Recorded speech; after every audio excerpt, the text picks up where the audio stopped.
Yes, here we go. And welcome back. Here we go with X-Tables and how it fits with our strategy deployment. The first thing to note is with our strategy development and deployment steps, X-Tables only really have relevance beyond step 3, where we're starting to try and get the rubber to hit the road. And so let's just have a very quick look at what an X-table is. We can see it looks more like a plus sign in this model. So don't ask me why it's an X and not a plus. But we can see the 4 arms that come from the vision statement that we have in the center there. So the vision is providing us with the alignment that we're looking for, not just for our own benefits, for the benefit within the organization, but also telling our customers and other organizations what we're about, and is providing us with that North Star that we can all get behind. The next step down from that is what are the breakthrough strategies? So this is how far are we going to go? What is it that we're going to do in the next 3 to 5 years, the paradigm shifters that are going to change the organization and its position in the marketplace? These are the breakthrough strategies that are going to create that differentiation and match the vision. And then on the left-hand side, we have the annual objectives. So how far are we going to go in 1 year to meet those strategies that we've defined? And then on top of that, we've got, so on the vertical section, we've got the epics or the breakthroughs. So these are the work streams that we are going to work on to reach these annual objectives. And then next to that, there's the by when, so on the right-hand side. So when are we going to have these epics, these work streams complete? And then sitting along just to the right-hand side of that is the people, the sponsors and the champions of those particular epics and breakthroughs. X-tables are extremely useful at helping us identify gaps in our strategy deployment. It may not surprise you that a lot of companies suffer from not having a very clear vision, and therefore it's difficult for people within the organization to align to a goal or a North Star and to understand that the actions that they're taking are making sense in helping to achieve that vision.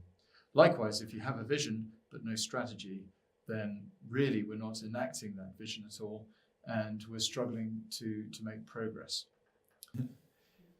X-tables also help us to understand where we may have some imbalance in the deployment.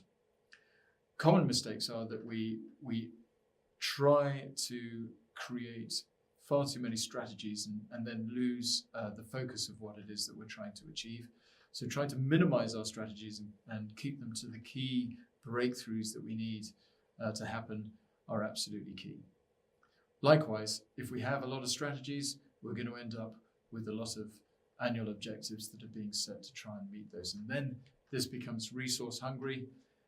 We have many masters that we're trying to serve, and by so doing, we don't make the progress that we're looking for.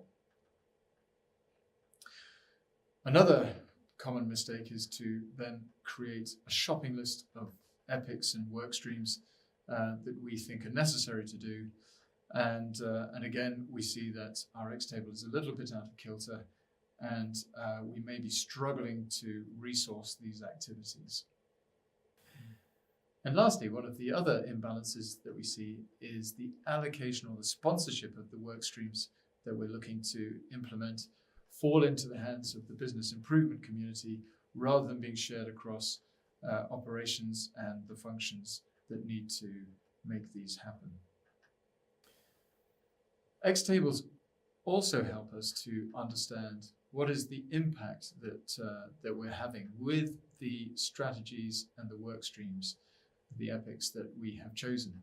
And so we just use this simple tool of trying to understand the correlations between the strategies, the annual objectives, the annual objective and the epics and the by when, to see that we are having the impacts that we're looking for over the course of this year.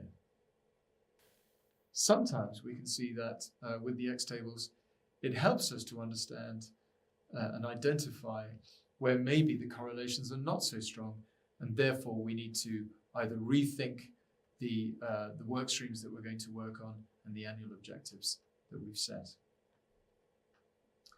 Likewise, we may find that the strategies we've chosen have an impact on several of the annual objectives, or in fact the work streams that we've identified and are going to implement will have an impact on several of the annual objectives. And so this exercise of just applying these correlations builds up a picture to tell us what the overall impact of the work streams that we've chosen is going to have that year.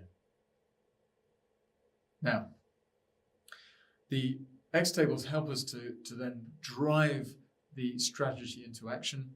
If our information centers are in place and working effectively, then every level in the organization will have the X table displayed, and we can see the vision and the strategy, which will remain constant. Some of the annual objectives and the work streams may change depending on the department and the level, but we've got some constancy of purpose in the business, in the organization, that are telling people where we're going and the actions that they need to take to help us achieve the strategies that we've defined. So in summary, X tables, they help us to take the vision and the strategy for the organization and create an action plan around it that everybody can work on at the appropriate level. It helps us to identify any gaps or imbalances that we may have in our strategy, and it helps us to cascade the actions to the appropriate levels and departments in the organization.